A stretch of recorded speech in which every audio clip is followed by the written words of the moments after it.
Salut les footeux, bienvenue pour un nouveau rendez-vous des footeux. Ce soir, on va préfacer la D3B FFA et pour la préfacer, j'accueille en plateau les trois coachs de nos clubs régionaux. On commence avec Patrick Sangois, l'entraîneur d'Aubel. Bonsoir Patrick. Bonsoir. À côté de vous, Boris Dôme, l'entraîneur d'Elsaude. Bonsoir Boris. Bonsoir. Et à côté de vous, Tony Niro, l'entraîneur de Malmedy. Bonsoir Tony. Bonsoir. Trois clubs qui vont plutôt bien en ce début de saison, si on se fie aux quelques résultats. Déjà, c'est une bonne pré-saison pour chacun de vos trois équipes.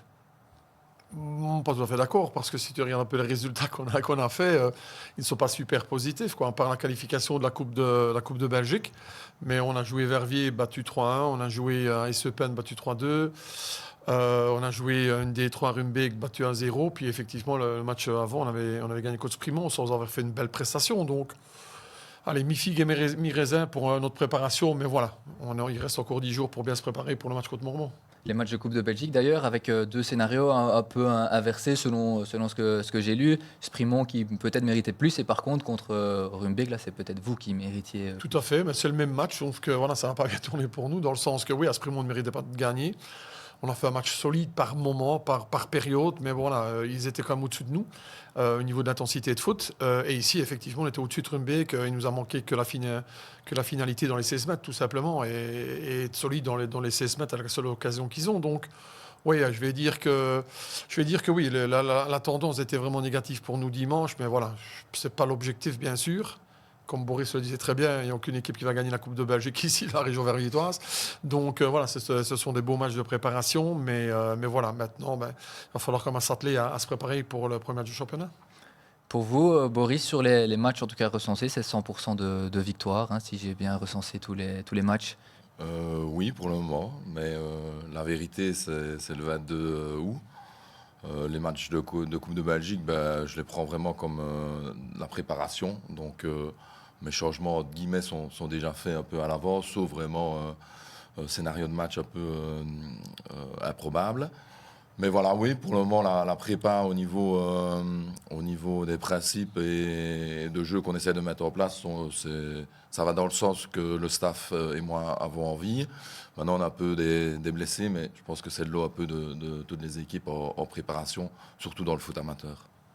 Et pour vous, Patrick, sur la Coupe de Belgique, ça va bien aussi pour le moment.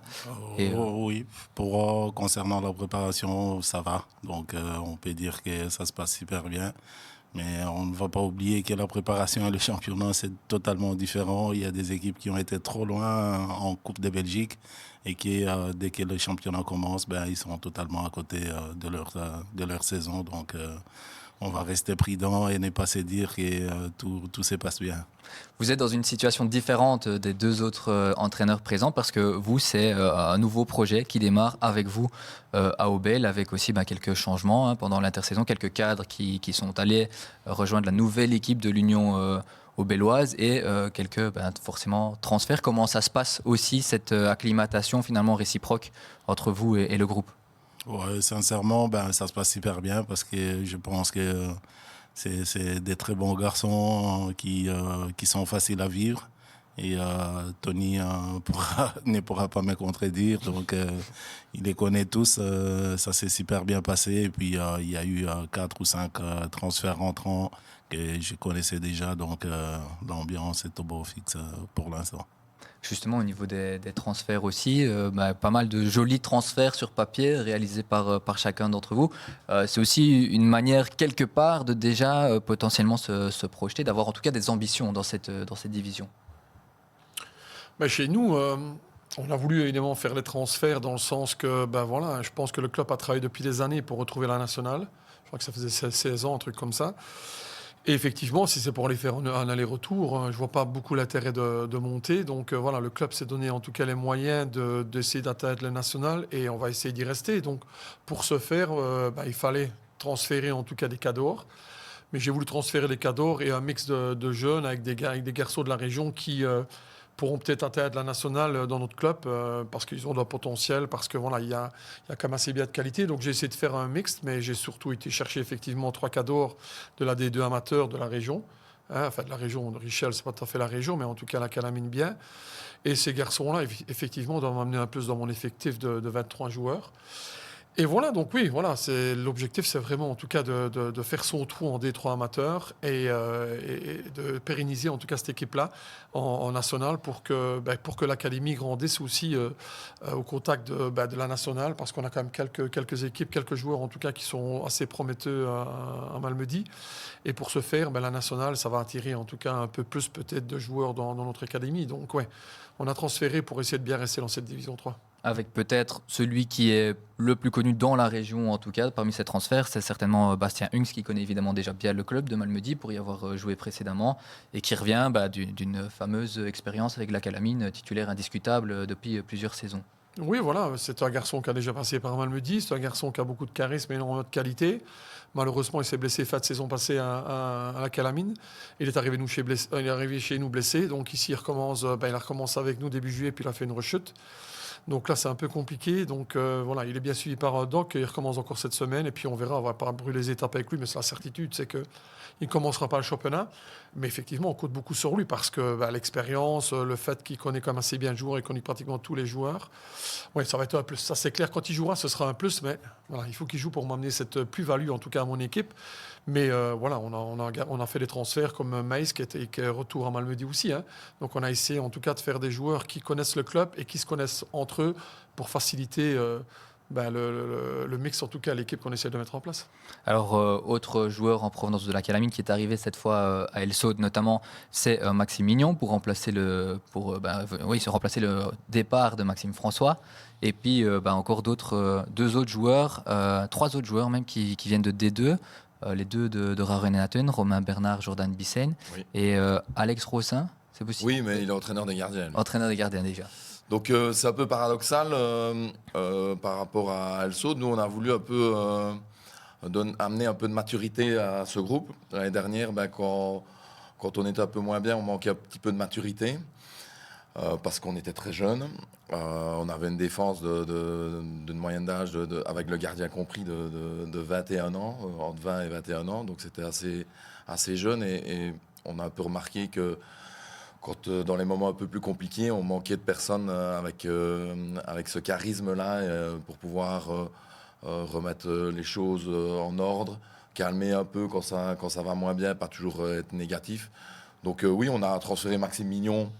Donc on avait déjà un très bon gardien, Maxime François, qui a eu la chance de relever un défi à la Calamine. Et c'est une fierté aussi pour le club d'El Saud. Ce Max François a toujours connu El Saud et le voir évoluer un cran au-dessus, c'est top. Et il en avait besoin aussi. C'est un nouveau challenge pour lui et j'espère qu'il va le réussir. Et oui, on a Jordan Bissen, Romain Bernard qui vont amener de la sérénité. C'est des bons gars aussi dans un vestiaire. Joe est un peu blessé pour le moment, mais on va un peu le suivre un peu. C'est un peu le même cas que Bastien. Alex, lui, il est entraîneur des gardiens. Et donc, on a aussi transféré Nizar Sharef, qui est un très bon joueur, mais qui est toujours blessé de blessure. Il a eu une fracture de fatigue.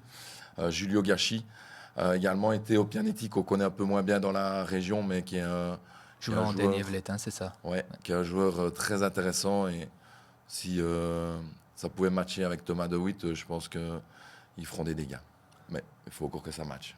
Beaucoup de joueurs donc, qui connaissent bien déjà la nationale, ça aussi forcément c'est peut-être plus facile du coup pour s'adapter tout simplement à une nouvelle équipe en connaissant une division. Oui, on n'a pas ciblé que des profils foot, on a ciblé des profils de vestiaire aussi, c'est très important dans notre monde amateur et encore plus à El Saud. On a aussi diminué notre noyau, donc on avait un noyau de 26 l'année dernière, on est 20 plus 2 gardiens. On travaille un peu différemment avec la P2 parce que il y a toujours un peu ces vases communicants avec la P2 et on a des très bons jeunes et on va travailler au mérite pour pouvoir faire monter les jeunes dans notre noyau et il y aura les vases communicants et on va travailler comme ça, on va essayer, on va voir, il faut un petit peu sortir de sa zone de confort et changer un peu certaines choses dans la manière de fonctionner et j'espère qu'on en tirera en tout cas les conclusions à la fin de la saison pour voir si c'était un bon deal de faire ça. Alors chez vous, Patrick, aussi, plusieurs transferts qui arrivent de la nationale, certains même de la division supérieure, de la D2 FFA. Le retour au club d'Antoine Lénart, l'arrivée de Florian Tonus aussi, notamment 2 joueurs de Sprimont et 1 de Richel. Là aussi, c'est du costaud. Ça semble être du costaud sur papier aussi. Mais pas là non plus pour faire de la figuration. Ouais, on peut dire que c'est du costaud sur papier, évidemment, ben oui, mais la première chose à Obel, c'était tout d'abord de voir l'effectif qui restait. Et puis, on a regardé où il nous manquait encore des joueurs avec l'arrêt ou le départ de quelques Obélois vers la P4. Et puis là, il nous fallait impérativement un défenseur central parce que Willem arrêtait. Et puis, au niveau latéraux, on était en difficulté parce qu'il n'y a pas vraiment de vrais latérales de métier. Les autres, pour l'instant, Maxime Lai était souvent blessé la saison dernière, donc il nous fallait un latéral. Et Florian Tonis vient du coin, et donc il nous fallait du local. Antoine Lénart, ça c'était une évidence, il fallait à tout prix le faire revenir au club. De l'autre côté, on cherchait un avant-centre pour compléter un peu la ligne d'attaque. On cherchait un de la région, mais on n'a pas trouvé. Mais Chewbacca a accepté le projet, il est venu, il vient de très loin. Mais c'est un très bon garçon qui, au niveau intégration, c'est exceptionnel. Et Martin Leroy qui est venu compléter l'axe central à la place de Corentin Willem. Pour l'instant, on est toujours un petit peu, parce qu'on avait Évrard qui était venu chez nous, mais qui, après le match du Standard, a pris la décision de ne plus revenir. Donc, on est toujours à la recherche d'un flanc. Donc encore un potentiel transfert à concrétiser. Ouais. Si on ne trouve pas, ben, c'est pas grave, mais s'il y a possibilité, ben, on n'hésitera pas. Alors sur papier, le noyau semble au moins aussi costaud que la saison dernière. La saison dernière, Obel était parvenu à arracher le tour final. Est-ce que c'est avec ce même objectif que vous arrivez à Obel? Moi, je suis, en arrivant déjà à la présentation du projet, la première chose, je déteste la pression. Quand on me dit, ben oui, il faut venir pour faire ça, pour faire ça. On n'est pas des magiciens, nous ne sommes que des coachs, et qui tout dépend un petit peu de la mayonnaise. Si ça prend, ben ça se passe bien. Si ça ne prend pas, ben on est dépendant des joueurs, entre parenthèses. Donc le projet, ils m'ont dit la première chose, c'est pouvoir intégrer encore beaucoup plus des jeunes Obélois. Donc les jeunes qui avaient pris du temps de jeu la saison dernière devraient impérativement. Je ne ferai pas des cadeaux, mais c'est à eux de chercher le temps de jeu. Mais s'ils pouvaient passer le cap, ben, ça serait déjà un premier objectif atteint. Et le deuxième, ben, c'est le maintien, c'est maintenir le plus rapidement, et pour ne pas avoir la pression quand on doit intégrer un jeune. Et puis la petite vient en mangeant. On fait une toute petite pause pour déjà saluer tous ceux qui nous suivent en live sur la page Facebook Mediasport. N'hésitez d'ailleurs pas à commenter si vous avez des remarques, des réflexions aussi à poser aux 3 entraîneurs. Donc voilà, je regarde, je surveille, je filtre, et puis on peut sans problème vous faire participer. Boris, je me tourne maintenant vers vous. La saison dernière, peut-être a été décevante au final sur papier, en tout cas le résultat final avec cette 8e position finale, alors que les 2 saisons précédentes, vous aviez atteint ce tour final. Est-ce que l'objectif cette année, c'est de faire mieux? Oui, on va essayer de faire mieux. Donc on a fini 8e, donc on essaiera de faire mieux. Mais l'année dernière, c'est sûr que c'était une déception, même si le club ne met aucune pression. Le club est très sain. Le fait de pérenniser un peu le club en national, c'est ce qu'il fallait pour l'école des jeunes qui est derrière. Il est clair qu'on veut faire mieux, mais la série, je pense, va être très relevée, extrêmement relevée. Je pense que c'est la série qui va être la plus relevée depuis qu'on est en national. Elle est un peu du même niveau que la première saison avec Serein B, quand Oui a été champion, parce qu'il y a une nouvelle réforme qui arrive. Entre parenthèses, on ne sait toujours pas les montants, les descendants, on ne sait rien du tout. On a 1 semaine et demie, bon, voilà, soit. Mais c'est quand même aussi un peu embêtant. Apparemment, il y aura beaucoup de montants, mais on ne sait pas combien. On ne sait pas combien au tour final. Donc ça, c'est un peu embêtant. Même si je pense qu'il y aura une équipe qui va pour moi, être un cran au-dessus, c'est Verlaine, sinon pas de blessés. Et puis après, il y aura 7, 8, 9 équipes qui vont essayer de se battre pour être derrière. Et j'espère faire partie de ces équipes-là. Et on connaît un peu ma prudence. Donc voilà, j'ai vu que c'est un peu contagieux parce que Patrick a dit qu'il allait d'abord jouer le maintien. Donc moi, je vais aussi d'abord jouer le maintien, puis on verra bien.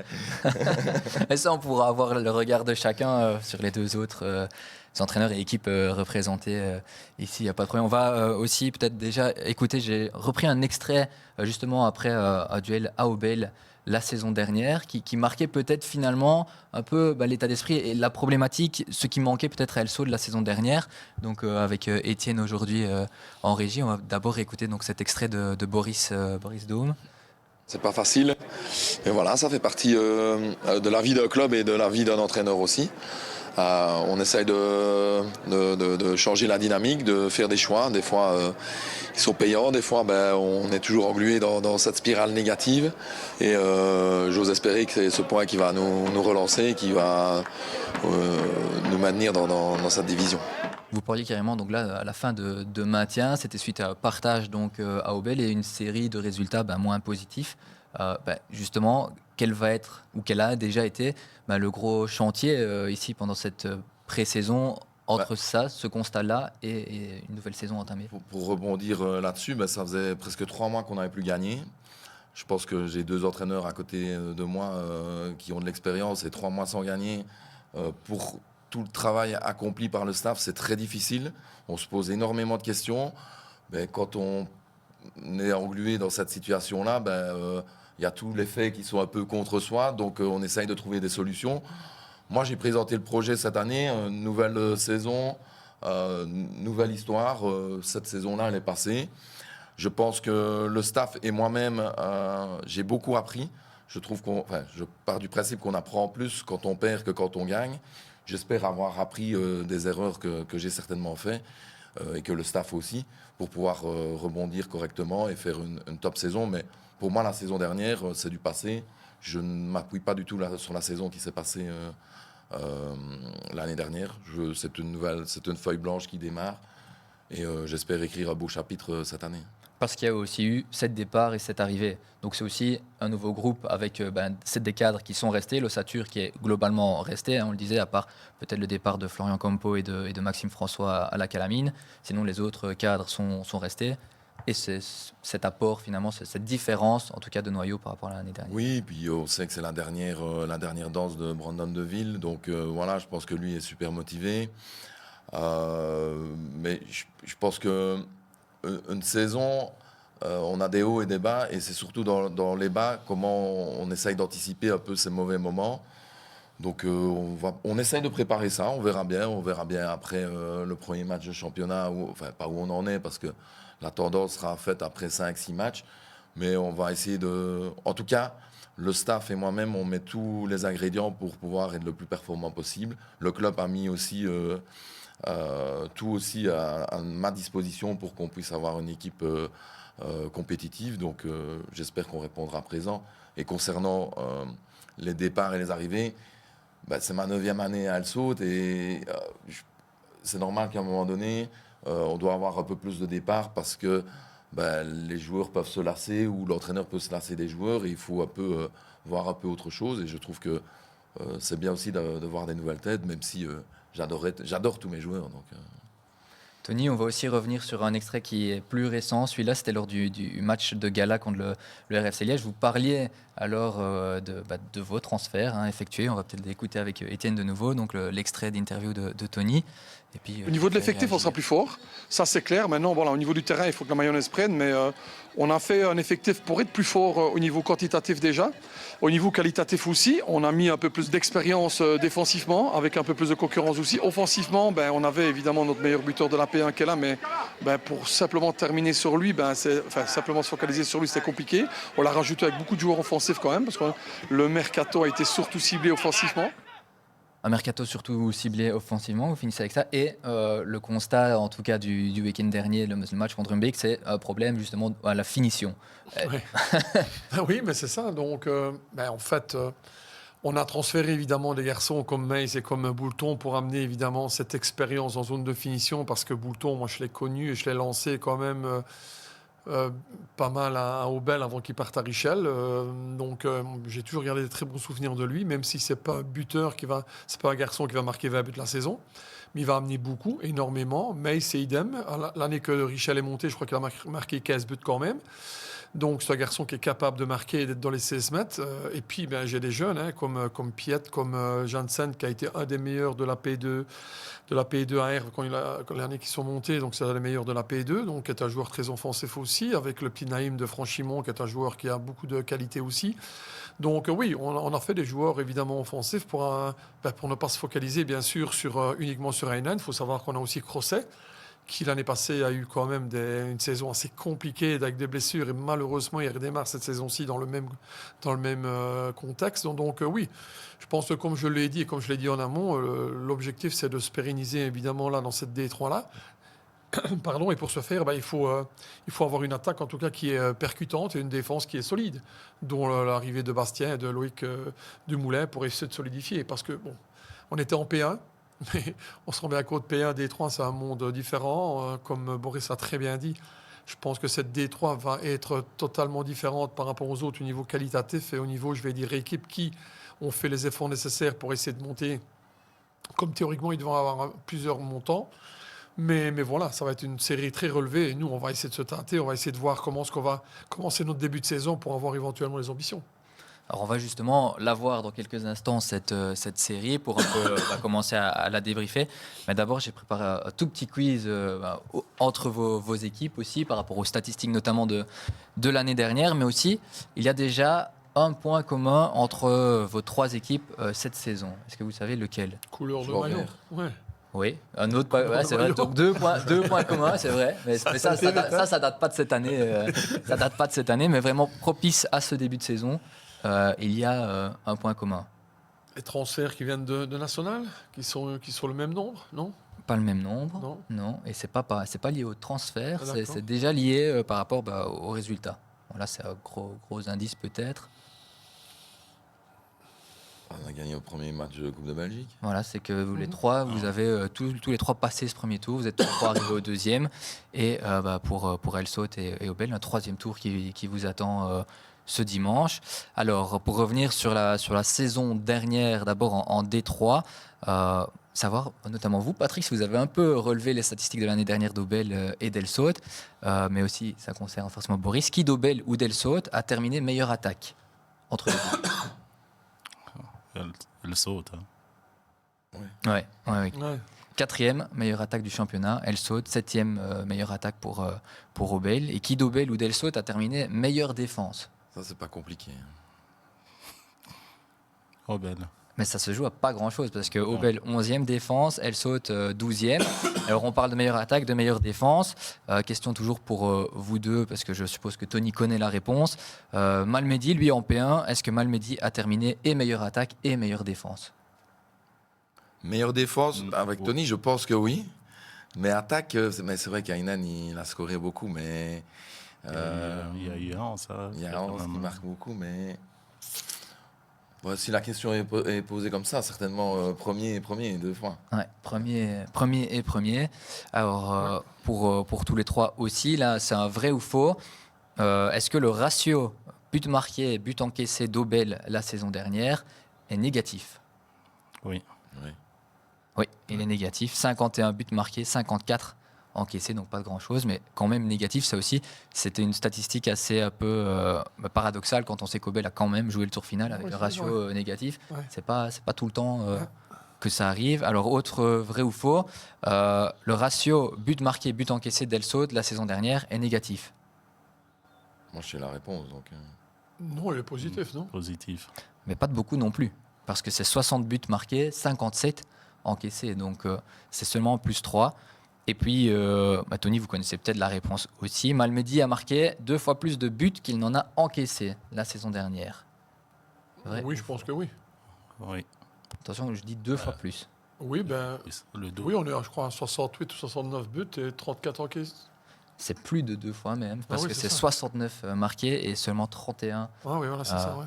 encaissés. Voilà, ça c'était un peu pour le jeu des... Moi, j'avais aussi une question. Est-ce que vous savez combien de pénaltys on a raté l'année dernière? Quelques-uns. Et à un moment donné, c'était pendant des semaines consécutives. Personne n'a la réponse, mais c'est un nombre 5, improbable. 6, plus que ça 10? Un peu moins. Un peu moins. 8, 9. 9. Et avec des tireurs en plus différents, hein. C'est pas tout le Oui, temps le à un même qui moment s'est donné, acharné, je demandais un corner à la place d'un penalty. Donc, Mais donc oui, pour revenir sur cette statistique, peut-être c'est aussi des statistiques sur lesquelles il faut construire, reconstruire. Dans votre chef aussi, Patrick, ce ratio négatif, j'imagine que le but, ça va être de changer ça cette saison. Le but, ça sera tout d'abord de mettre en place ce que moi, je pense pouvoir mettre en place. Ça veut dire une équipe qui sait défendre avant tout, avant de pouvoir se projeter vers l'avant. Et puis, n'oublions pas que l'année passée, quand on voit que Obel a marqué autant, il y avait un monsieur 50%, si pas 60%, qui était Steve Tandjou. Tout dépend de la gestion, hein, comment on le gère. Steve à EY, ça n'a jamais été le Steve qui a fait la saison à Obel. Et pourtant, d'après ce que j'entends, il s'est moins entraîné à Obel qu'EY. Donc, il faut trouver où se trouve le problème. Donc, ici, pour l'instant, c'est de pouvoir le mettre dans les meilleures conditions et puis pouvoir savoir bien défendre avant tout. C'est vraiment ça, ma priorité. Le but pour tous les deux, c'est d'améliorer cette statistique au niveau défensif, d'essayer d'avoir une défense peut-être plus solide que l'année dernière. Ça, j'espère que j'aurai une plus solide, parce que sinon, en plus, en tant qu'ancien gardien, c'était compliqué. Mais comme je l'ai dit, on était très jeunes, donc mais il est clair que la base d'une équipe, c'est d'abord avoir une solidité défensive. Si on a la chance de pouvoir... si on doit marquer qu'un but pour gagner, c'est quand même plus facile que de devoir en mettre 3 ou 4. Hein. Donc maintenant, il faut trouver le juste équilibre entre le potentiel qu'on a offensif, qu'il ne faut pas non plus frustrer à ne faire que défendre, et le fait de ne pas prendre de but. Donc il faut trouver un équilibre, et ça fait partie de la philosophie de chaque entraîneur et des idées et des principes de jeu qu'il a envie de mettre en place. Mais il est clair que si on prend encore 57 buts... j'ai déjà fait passer quelques nuits blanches, j'en passerai encore quelques-unes. Donc voilà, j'espère faire mieux, bien entendu. En parlant de philosophie de jeu à adapter, peut-être, vu qu'on passe une division, c'est du côté de Malmedy. Alors forcément, meilleure attaque, meilleure défense, ça risque peut-être d'être un peu plus compliqué à réaliser cette saison. Mais malgré tout, ce sont des bases solides sur lesquelles bien démarrer cette nouvelle saison. Oui, mais effectivement, je crois qu'à chaque club où je suis passé, j'ai essayé de mettre les fondations comme base de départ, en tout cas sur une saison. Oui, on est en première provinciale, on a des petits poussés qui montent en division nationale. C'est ce que je m'efforce de dire aussi à tous mes joueurs, en tout cas depuis le début de saison, c'est qu'ils redescendent de leur nuage, parce que voilà, ce qu'ils ont fait, c'est magnifique, je les applaudis encore, mais là c'est fini, quoi. Donc il y a encore certains joueurs qui sont encore sur leur nuage, donc il faut redescendre, parce qu'on s'est bien rendu compte quand même de les matchs nationaux, que ça va plus vite, que voilà, il y a du costaud. Donc voilà, on va essayer, en tout cas, d'où la raison évidemment d'avoir fait des défenseurs aussi, parce que c'est pas parce qu'on a la meilleure défense en P1 qu'on va l'avoir automatiquement en national, d'où évidemment les transferts de Hux et du Moulin. Mais oui, on va essayer en tout cas nous de continuer en tout cas notre travail.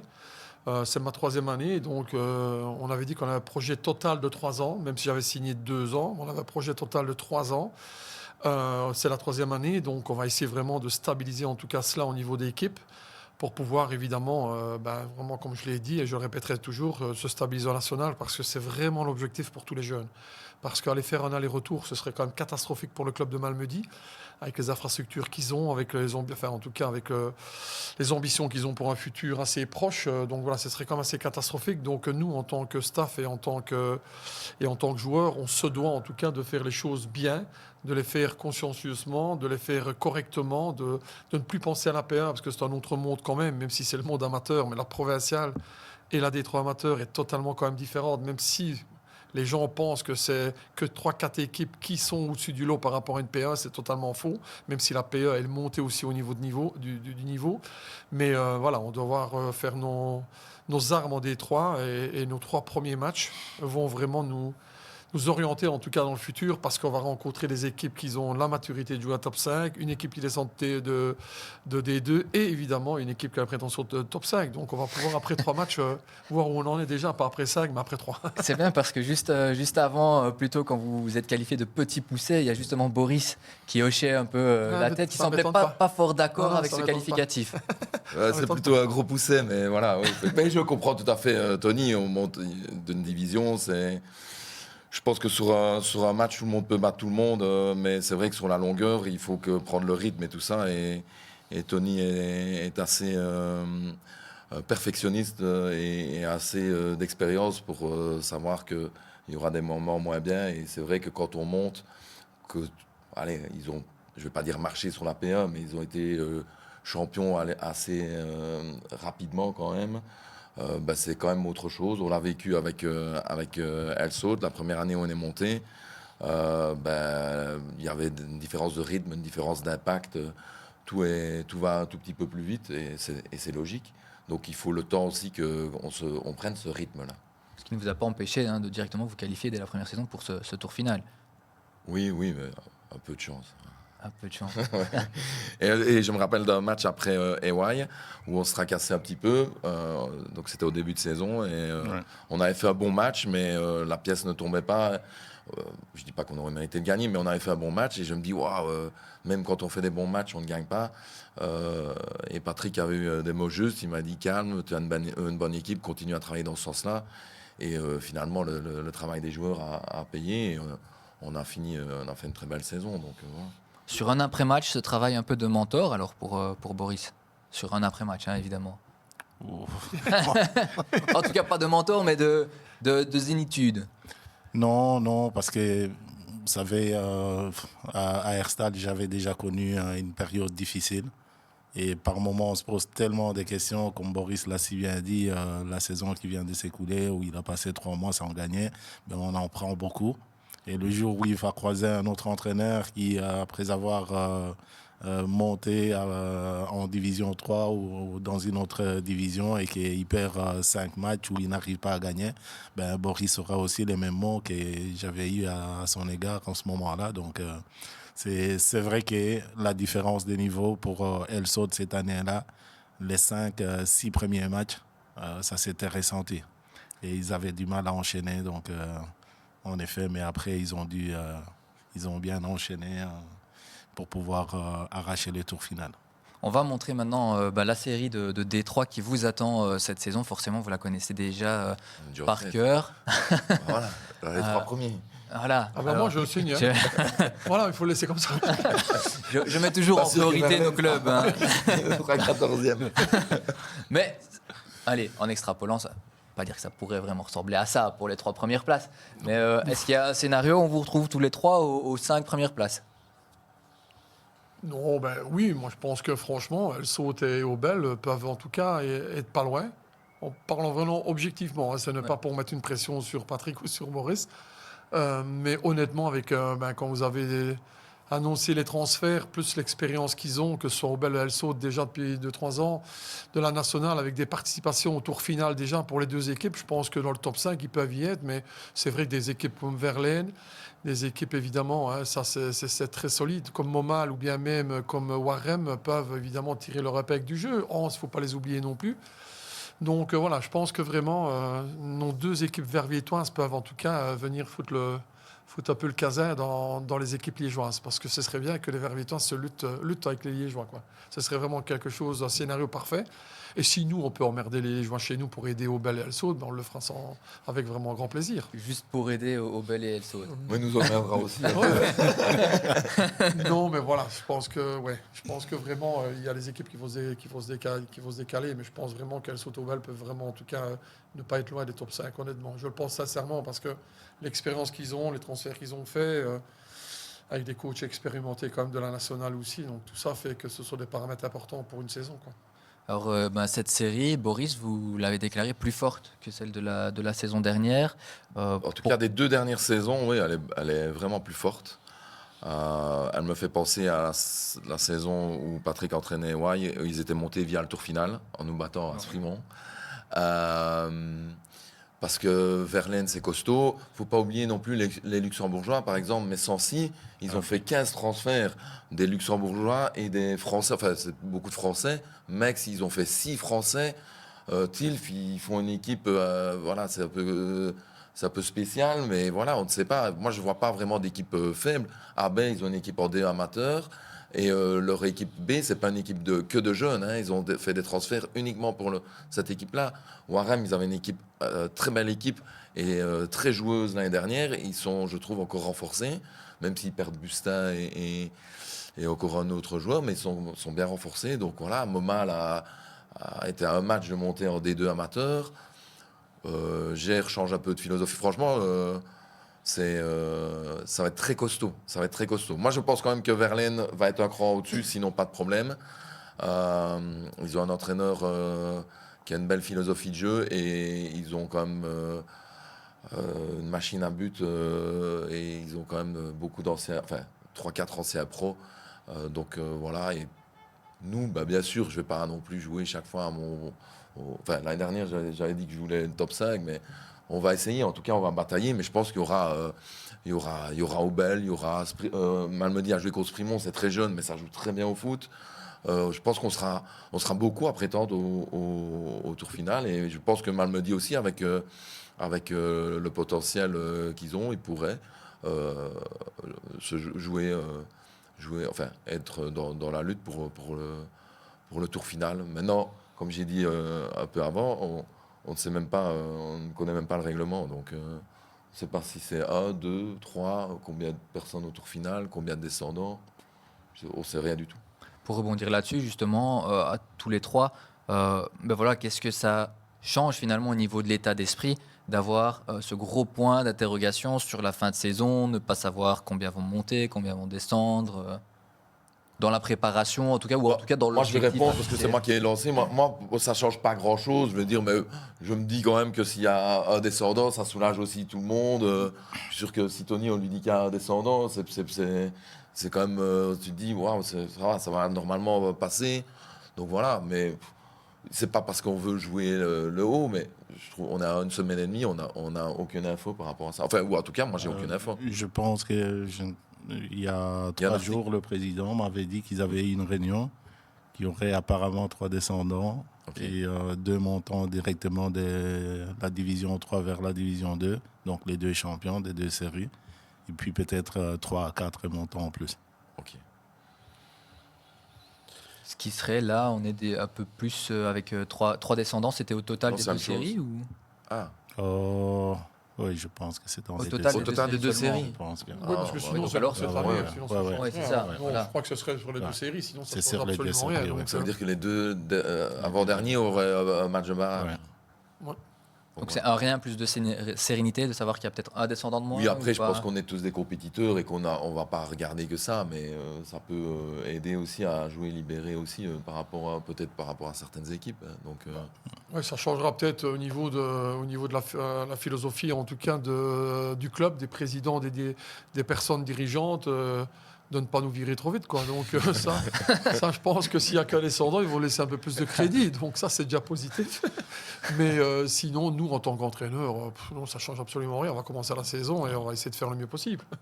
Il n'y a que ça, en fait, qui peut l'objectif, changer. on veut prendre le plus de points possible. Ouais, Ouais, c'est voilà, clair, tout voilà. entraîneur. Je pense que ça ne change rien du tout Non. dans la préparation ou même dans la manière d'aborder la saison. Donc, non, l'objectif, c'est de prendre le plus de points, de marquer le plus de buts et d'en prendre le moins possible. Donc, Exactement. Exactement ça, c'est résumé, Patrick. Votre avis, Patrick, justement sur cette série, cette année, qu'est-ce qu'elle vous inspire je pense qu'elle sera bien relevée, même si ça fait un petit moment où je n'avais pas suivi la saison dernière ni la saison d'après.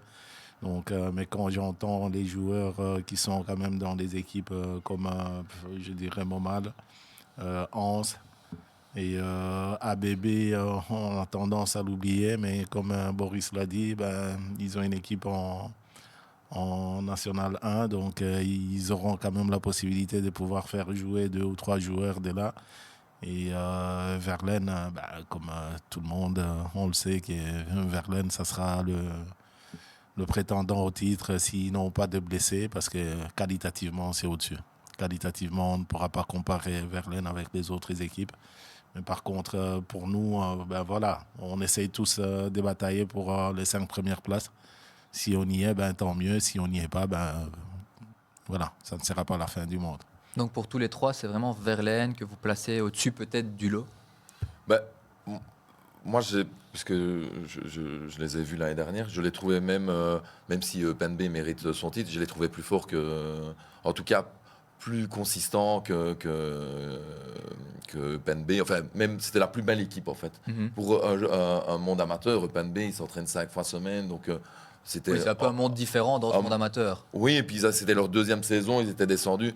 C'était, en guillemets, logique qu'ils montent.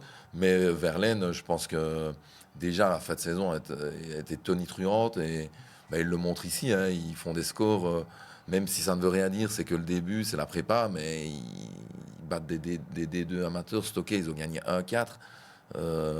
Moi, je pense que... Oui, ils ont la pancarte, en tout cas, oui. On vient de la remettre encore plus, donc voilà. Mais c'est vrai qu'ils ont la pancarte. Et puis Gonzati, Seba, il fait du bon boulot. Donc voilà.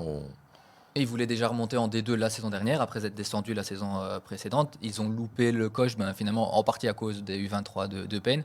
Donc... Et au tour final, ils sont battus. Maintenant, j'ai pas vu le match, mais ce match-là, Bailly était blessé. Mais je pense que déjà, quand on a Bailly dans le but, voilà. Et ils sont battus 3-2.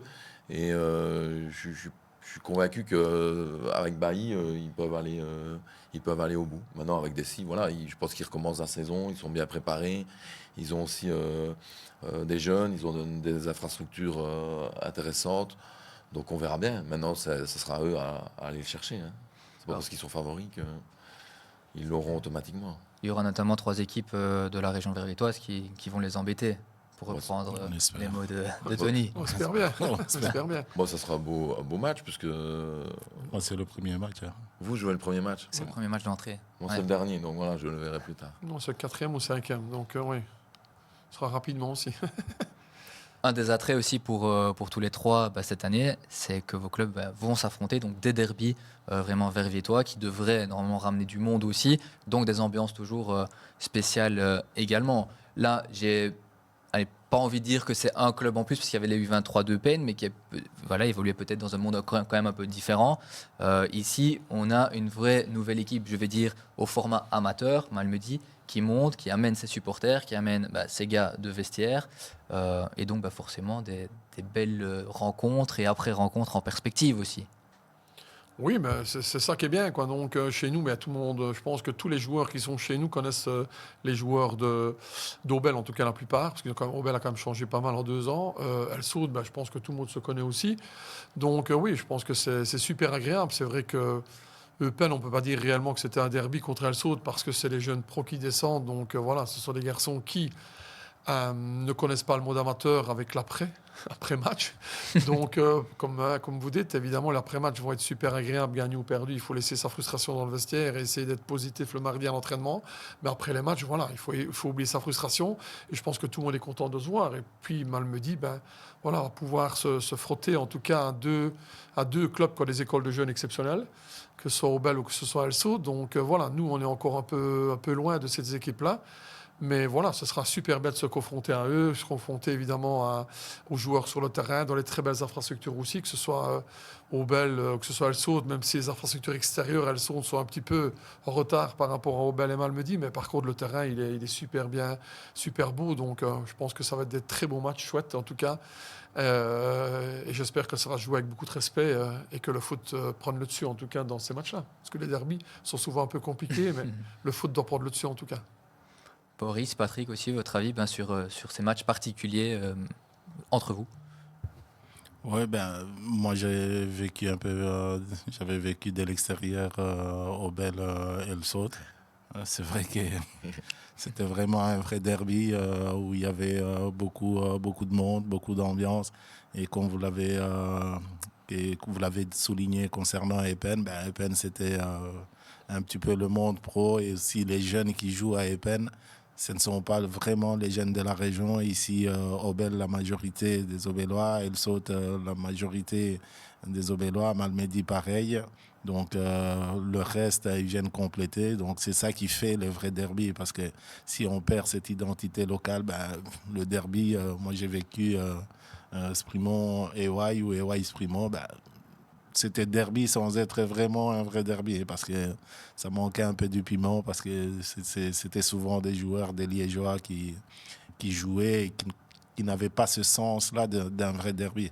Donc ici, on va retrouver un peu ce côté-là et je me réjouis d'y être, pouvoir vivre un peu comme le match que j'ai pu assister au Bel El Saut. Et des matchs entre ex-coéquipiers, en tout cas sur le papier, parfois qui n'ont plus été coéquipiers peut-être depuis quelques années, mais quand on voit encore les transferts cette année, c'est des gens qui jouaient encore dans la même équipe, pour certains l'année dernière, qui vont s'affronter. Ça aussi, c'est toujours sympa et avec peut-être un certain esprit de compétition qui vient se rajouter encore Oui, dans leur tête. Je vais dire un exemple, c'est Antoine Lenars, on joue contre la Calamine, un match amical. Puis il vient me trouver, il me dit, coach, c'est le match à ne pas perdre. Je lui dis, je le regarde, je dis, pourquoi? Il me dit, non, on ne doit pas perdre ce match. Je dis, pourquoi? Il me dit, je connais tout le monde de l'autre équipe et il n'est pas question de perdre ce match. Et il était motivé à tel point que je ne l'ai jamais vu comme ça. C'est ça aussi, hein. C'est ce côté-là, ex-coéquipier ou ami d'enfance, ou soit ami seulement dans la vie. Donc, c'est ça qui met un peu du piment dans les derbys. J'imagine que ce sont des discours similaires aussi pour d'autres joueurs quand ils affrontent des anciens coéquipiers ou leurs anciennes équipes carrément. Chaque fois, les derbys, c'est toujours super agréable. Tous les joueurs se connaissent. Alors, sur le terrain, il n'y a pas d'amis et on se rend coup pour coup dans le respect. Et puis après, c'est ça qui fait la beauté du foot amateur aussi. Et moi, j'apprécie aussi ces moments, mon épouse un peu moins, mais les troisième mi-temps où on peut un peu discuter et refaire le monde et discuter un peu d'autres choses. Et gagnant, perdant, il faut quand même pouvoir, comme Tony l'a dit, mettre ses états d'âme de côté. On peut être déçu d'avoir été battu. Et on doit garder l'humilité d'avoir gagné. Et après, on discute ensemble. Et moi, j'ai toujours bon de pouvoir débriefer après les matchs entre coach et avec les joueurs. C'est toujours bon enfant. Donc, ça fait partie du foot amateur. Surtout que c'est aussi, dans leur globalité, 3 clubs qui se ressemblent, pas qu'au niveau des équipes premières, mais dans la philosophie aussi qu'on veut mettre en place. Tony en parlait un peu d'Aubel El Saut avec cette structure au niveau des jeunes. Mais Malmedy, c'est déjà aussi le cas. Or, certes, vous dites peut-être qu'il y a un peu de retard par rapport aux 2 autres écoles de jeunes, mais dans la philosophie, c'est 3 clubs similaires, quoi. Oui, mais chez nous, on essaye. Hein, mais quand on voit le label, on est encore loin d'El Saut et d'Aubel. Mais oui, on essaye. Franchement, il y a vraiment une volonté, en tout cas, de le faire. Moi, depuis 2 ans que je suis là, il y a vraiment une école de jeunes qui a vraiment progressé au niveau du nombre déjà, mais au niveau de la qualité aussi. Hein, en parlant du U16 qui a gagné la Coupe de Province. Donc, c'est déjà quand même une belle image de marque, en tout cas, une belle image pour le club de Malmedy, que les U16 gagnent. On a quand même des équipes championnes aussi. Donc, on a des joueurs qui viennent en équipe première.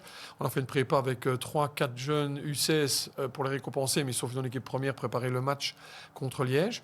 Donc, oui, on essaye. On a quand même du retard, mais voilà, le club est vraiment mieux structuré, avec des personnes vraiment compétentes comme M. Roufos ou bien Jonathan Negrin qu'on a fait revenir, en tout cas pour aider le club à avancer.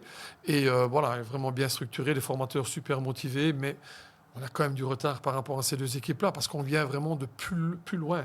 Il faut savoir aussi au niveau géographique, Malmedy n'est pas dans la même région qu'El Saut, à côté de l'autoroute. Aubel, on descend un peu, mais on est quand même à 30 minutes de Bathès, quoi. C'est jamais évident parce qu'on est quand même dans un petit trou là. Et pour faire venir les joueurs, c'est un peu plus compliqué, en tout cas au niveau de la distance, pour les parents surtout. Donc nous, on essaye, avec M. Roufors et Jonathan Negrin, d'aller un peu scruter dans la région germanophone, parce que je pense qu'on peut être le porte-drapeau de la région germanophone. Au-delà, évidemment, de peine, mais on peut aller chercher là dans la région et on essaie de le faire, quoi, pour essayer d'être le porte-drapeau, en tout cas, de la région germanophone et d'essayer, en tout cas, de progresser. Donc, oui, il y a une volonté, en tout cas, d'essayer pas d'être à égal avec Obel et Elso, je pense que ce sera très compliqué. Par contre, de s'y rapprocher, je crois que ce serait vraiment un très bel objectif, en tout cas pour le futur. Parce que c'est forcément toujours intéressant pour vous, en tant qu'entraîneur d'une équipe première, de pouvoir aller se servir finalement chez vous, dans les équipes de jeunes. On l'a vu déjà les années précédentes dans vos 3 clubs, ces jeunes qui viennent petit à petit pousser à la porte de l'équipe première, intégrer le noyau et notamment à Elso, finalement de l'intégrer et redevenir vraiment partie prenante à part entière. C'est un travail de longue haleine. Je pense que Benoît Damaso l'a commencé il y a presque 20 ans. Le club récolte un peu les fruits. Maintenant, le problème, c'est que des fois, les jeunes sont un peu impatients, donc ils veulent avoir tout un peu trop vite. Mais voilà, moi c'est vraiment... j'ai commencé par entraîner les jeunes et j'adore ça. Tous les matchs, la plupart des matchs à domicile, je vais voir les 17 et les 19. Je donne beaucoup d'importance aux jeunes d'Elso, donc voilà, mais il faut le mériter aussi. C'est pour ça qu'on travaille un peu différemment cette année.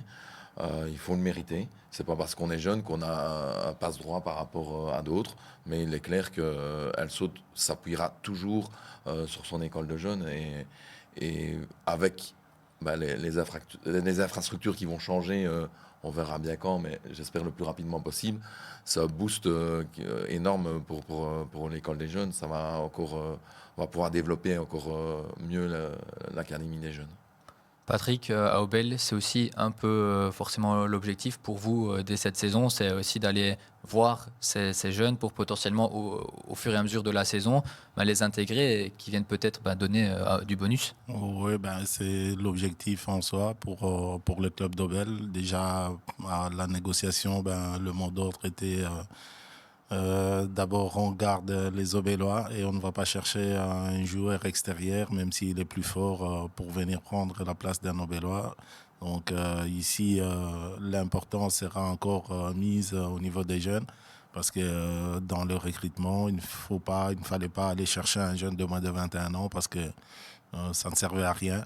On en a à la maison, donc il faut puiser dans le noyau de la P2, si pas dans les I19, au cas où il n'y en aurait pas en P2. Donc voilà, l'objectif c'est toujours d'intégrer plus de jeunes dans cette équipe première. Alors on va découvrir maintenant ce qui vous attend lors des 3 premières journées de championnat. Donc le championnat qui commence dans 10 jours ou 11 selon qu'on joue le samedi ou le dimanche. Pour Elso, donc un déplacement du côté de Longlier, nouvelle équipe dans cette série. La réception de Mormont pour Malmedy et la réception du gros morceau Verlaine pour Obel. Voilà, chacun peut-être à votre tour. Philippe Méderi à Malmedy, après quelques années. Oui, non, chez nous, effectivement, comme je l'ai dit tout à l'heure, on rencontre comme une équipe de Mormont qui est comme une valeur sûre de la D3 depuis que Phil est arrivé là. Donc, on sait Malmédien, évidemment, il se stabilise dans cette division 3 avec toutes les qualités qu'on sait de Mormont au niveau de leur qualité footballistique et engagement. Et évidemment, un coach qui connaît par cœur cette division 3. Donc, ça va être un peu compliqué, bien sûr. On pourra déjà bien se tester. Suite à cela, Tilf, c'est un descendant de D2.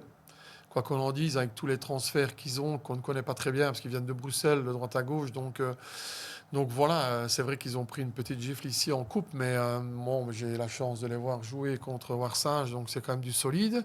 C'est comme une équipe qui descend, et puis après elle saute, quand elle passe de présenter, elle saute. Donc, comme j'ai dit, il ne faut pas attendre 5 matchs pour voir où on en sera, donc où on sera en tout cas au niveau du classement et des points. Mais c'est un beau petit championnat un beau début de championnat qui motive en tout cas à être prêt pour le premier match contre Mormont samedi soir. Et j'espère qu'il y aura des gens en tout cas pour notre premier match en D3 après 16 ans.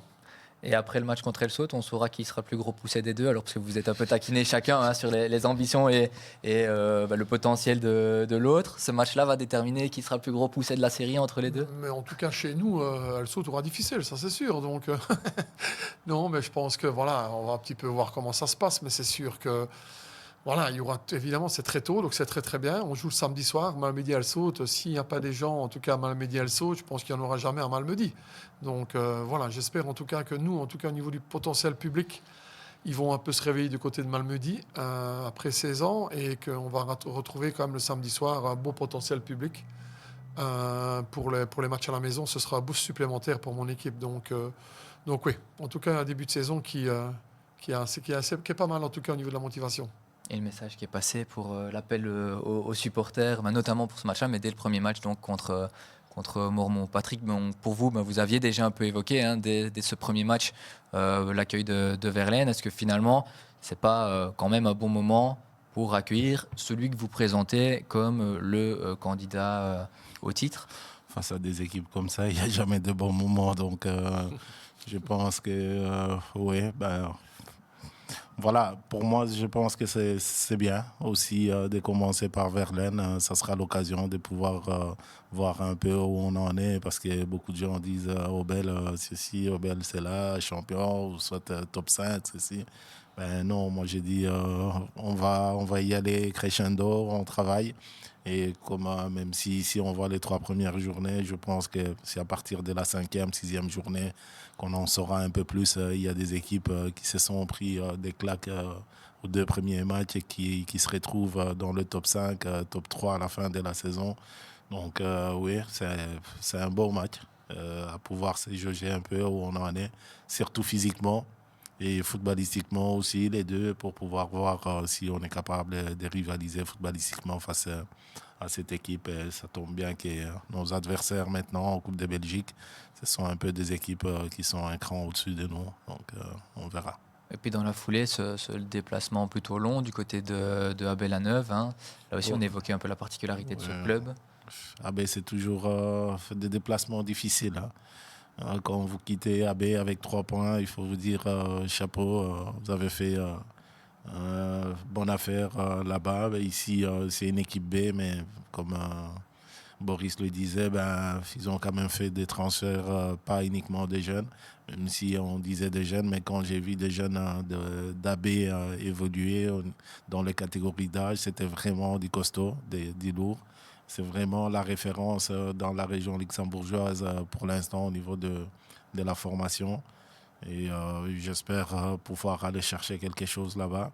Et puis, on reçoit Longli. C'est l'inconnu un peu. Je pense qu'ici, les 3 premiers matchs, à part Verlaine, qu'on aura peut-être l'occasion de pouvoir voir et puis suivre un peu. Mais les 2 autres, ça sera un peu voilà, la découverte aussi. Boris, j'ai un peu envie de vous titiller suite pour le moment à ce 100% de victoire. Les 2 adversaires par lesquels vous commencez et qui ne sont pas sur papier, en tout cas peut-être les plus relevés de la série. 6 sur 6 avant le déplacement à Malmedy. La première chose, on va encore dire que je suis que je freine un petit peu des cas de fer, mais Longlier, c'est toujours embêtant de jouer contre un montant de P1. Ils ont été champions, ils ont fait une remontada incroyable. C'est à Senois qui était premier avec 11 points d'avance en décembre. Et ils ont émergé. Et une équipe qui monte de P1, elle a le feu, et aller là-bas.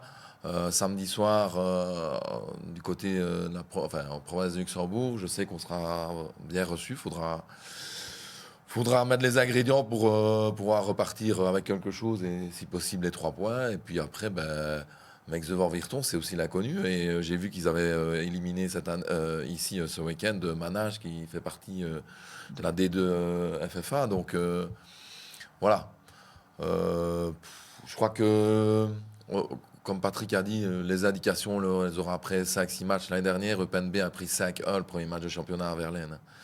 Et ils finissent quand même avec combien ils sont champions à 3 matchs de la fin. Donc, voilà, calme. On sera toujours encore un peu en préparation. On va récupérer des joueurs un peu blessés. Bastien Hungs, Jordan Bissen chez moi, et qui vont se mettre dans le groupe. Et à un moment donné, il faudra qu'on prenne son rythme de croisière. Il faudra voir quand on le prend. Mais le début, tout le monde part dans l'inconnu. Moi, j'ai pas d'infos sur Longlier pour le moment, et Meix de Vorvirton encore moins. C'est toujours particulier aussi ça, ces équipes de la province du Luxembourg qui vont chercher des joueurs souvent français, que personne, en tout cas par ici, ne connaît. Et c'est souvent aussi, même pour ces équipes luxembourgeoises, à double tranchant, parce que très souvent, en tout cas cette dernière saison, on avait plutôt tendance à voir ces équipes de la province du Luxembourg plutôt en fin de classement qu'en haut. L'année dernière aussi, ça a été le cas, mais moi, je me rappelle de Messancy, déjà, c'est vraiment le bout du monde pour nous. Mais c'était une très belle équipe, vraiment. Et quand je vois un peu les transferts par rapport au niveau que les joueurs ont joué, ben ça avait l'air aussi intéressant. J'ai vu que Mex avait fait 5 ou 6 Français.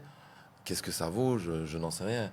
Longlier, j'ai pas encore travaillé sur vraiment cet adversaire-là.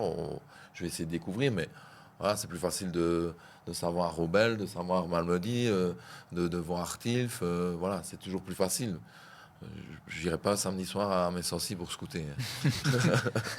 J'aime bien le foot, mais C'est pas encore prévu, en tout cas. Sur un coup de tête. ouais, mais je vais avoir les valises alors. Avant de vous demander vos pronostics, comme en fin de chaque émission, à chacun, peut-être, qu'est-ce qu'il vous reste à 10 jours du début de championnat? Quels sont encore les détails à régler, les points à améliorer d'ici 10 jours? Chacun peut-être aussi à votre tour. Patrick, peut-être vous pouvez commencer. Qu'est-ce qui reste encore à améliorer? Voilà, compliqué. Il y a encore énormément à améliorer parce que quand je vois qu'on a pris 2 buts ce dimanche sur 2 phases arrêtées, un penalty, un coup franc, donc je pense que c'est un point impérativement amélioré pour ne pas se mettre en difficulté inutilement sur des phases, de bêtes phases, parce que le penalty aussi, comment est-ce qu'il est amené, je dirais c'est un petit peu comme si on n'était pas en national, donc c'est des points améliorés impérativement. Offensivement, pour l'instant, je dirais on arrive à marquer, même si il y a encore beaucoup à travailler. Et puis toujours améliorer le fond de jeu, pouvoir avoir une identité à nous. Et vous aurez une belle occasion déjà de travailler, en tout cas notamment peut-être défensivement, dès ce dimanche avec un très joli déplacement qui vous attend en Coupe de Belgique au RWDM. Ce match-là, forcément, comment est-ce qu'on le prend? Comment est-ce que vos joueurs le prennent? J'imagine qu'il y a beaucoup d'excitation d'abord. Il y a beaucoup d'excitation. L'excitation ne doit pas non plus tétaniser les joueurs. Ça doit rester une excitation positive. Prendre comme un match de gala. Je pense qu'il faut aller là comme si on va dans un match de gala où il faut penser aux résultats aussi. Un match de gala, comme on a joué contre le Standard, il ne fallait pas en prendre 10. Il fallait bien défendre. Et là, il faudra aussi penser à bien défendre, mais impérativement pouvoir profiter des moindres occasions qu'on aura pour essayer de pousser le ballon au fond de filet pour espérer avoir rentré à la maison avec quelque chose. Tony, du côté de votre groupe, peut-être les quelques points encore sur lesquels travailler pendant ces 10 jours, les points les plus essentiels peut-être. Oui, mais voilà, je pense que ce qu'il faut travailler, évidemment, c'est un peu les intensités à partir de maintenant. Je pense que les premières semaines, évidemment, on s'est attelé à travailler vraiment le fond. Malheureusement, chez moi, j'ai quand même beaucoup de joueurs qui sont arrivés tardivement aux entraînements. Donc ça fait 10 jours que je travaille vraiment avec un œil au complet, parce que les 10 premiers jours, j'étais à 12-13. C'était quand même assez peu. Donc voilà, je pense qu'on est sur une période. Ils ont bien travaillé, attention, je dis directement, ils ont bien travaillé en amont, en tout cas au niveau de leur prépa, le programme qu'ils devaient faire, c'est pas de souci. Mais dans le travail, en tout cas, de mise en place de l'équipe, il y a encore du travail à faire. Mais on est dans une période évidemment de travail un peu plus des intensités de course, un peu plus élevées. Donc voilà, je pense qu'il faut essayer en tout cas d'intégrer le mieux possible tous les joueurs. Mais quand on a un Bastia Hux qui est blessé depuis un certain temps, c'est un peu compliqué. Mais voilà, on va travailler. Il nous reste 10 jours pour être prêt contre Mormont. On n'est plus en Coupe de Belgique malheureusement, parce que ce sont des matchs quand même à enjeu qui font que les joueurs sont un peu plus concernés. Donc on essaie de trouver des matchs amicaux pour bien se préparer, parce qu'un match, un entraînement en tout cas, ne remplace pas nécessairement un match. Donc même si on essaye de mettre des intensités à l'entraînement, un match reste un match, en tout cas au niveau de l'approche.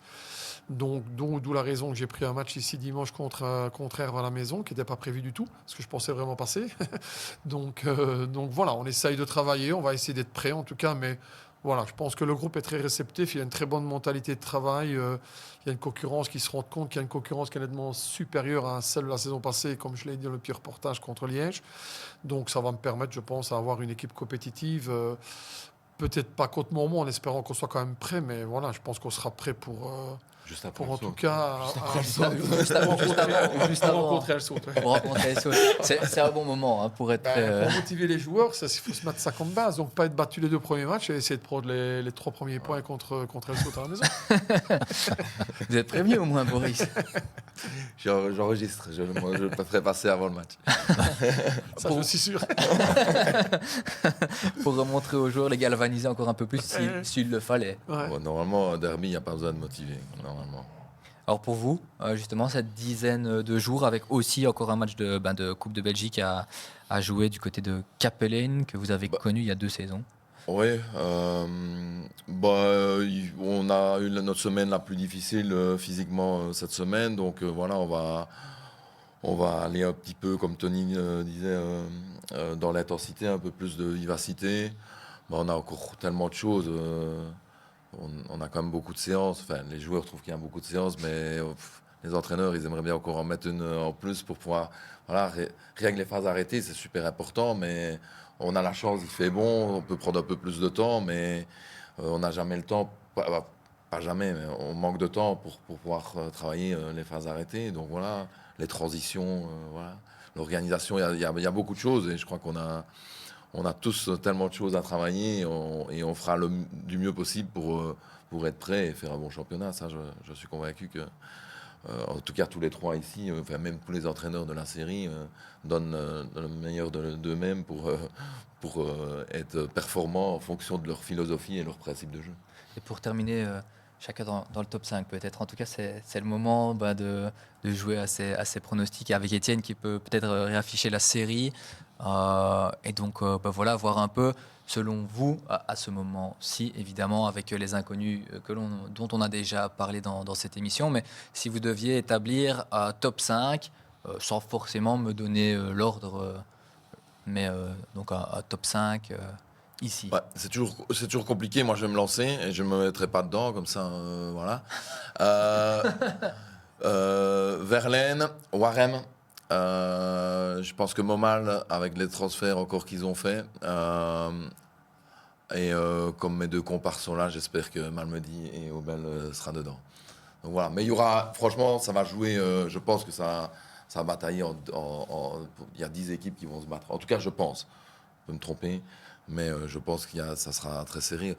Comme Patrick a dit, et Tony aussi, Tilf, on ne sait pas, ils font des transferts de joueurs qu'on ne connaît pas du tout, donc c'est difficile de préparer des matchs comme ça. Donc voilà, Hans et Malmedy qui sont montés de PA, ils sont montés avec des